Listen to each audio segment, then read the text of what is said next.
Hello friends, welcome to Doubt Forum. Today's question is Preeti reached the metro station and found that the escalator was not working.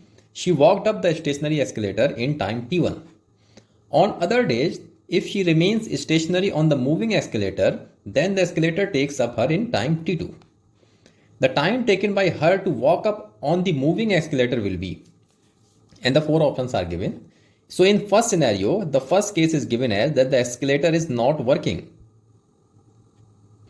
When the escalator is not working, time taken in that case is t1. Second scenario given is that the escalator is working but Preeti is stationary. She is not moving on the escalator. So in that case, when escalator alone is working, in that case, the time taken is given as t2.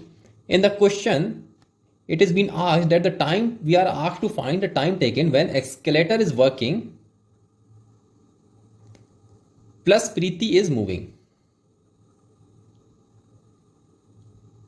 So when this is the case that escalator is working as well as Preeti is moving on the working escalator, then we are asked to find the time taken. So let's assume the time taken is capital T. So in first case, because escalator is not working, so the time taken, that is T1, is the time taken by Preeti to walk up. This is the ground and this is the end position of the escalator. So escalator is moving like this. So when this escalator is not working, so the time taken by Preeti to move on this escalator is T1. So let's assume that the speed of Preeti is Vp. Vp is the velocity or speed of Preeti. We all know that the speed is given by distance upon time. Let's assume the distance from this point to this point is capital D. So capital D is the distance. So the Vp is distance upon time. Time taken by Preeti is given as T1. So this is the first case. In the second case, what is happening? The Preeti is stationary. Preeti is not moving. So Preeti is stationary, but this escalator is moving. So in this case, the time taken is t2. So this will be the velocity or the speed of the escalator. So let's assume that the speed of escalator is Ve.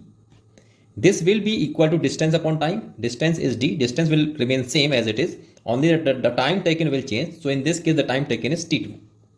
Okay. Now the third scenario is that we are asked to find the time taken by the Preeti when the escalator is moving, and Preeti is also moving on the escalator. So when escalator is moving and Preeti is also moving, in that case, the overall speed would be Vp plus Ve, because escalator is moving with the speed of Ve plus Preeti is also moving on the running escalator with the speed of Vp. So in that case, the total speed will become Vp plus Ve. So this is the total speed in this case, and speed, the formula for speed will remain same, that is the distance upon time. So this is the distance is d upon time taken. We are assuming that the time taken when the escalator and Preeti both are moving is capital T. Now we can put the value of Vp here from here. The Vp is d upon T1 plus the value of Ve. Ve is d upon T2. This is equal to d upon T. So from here the d will get cancelled.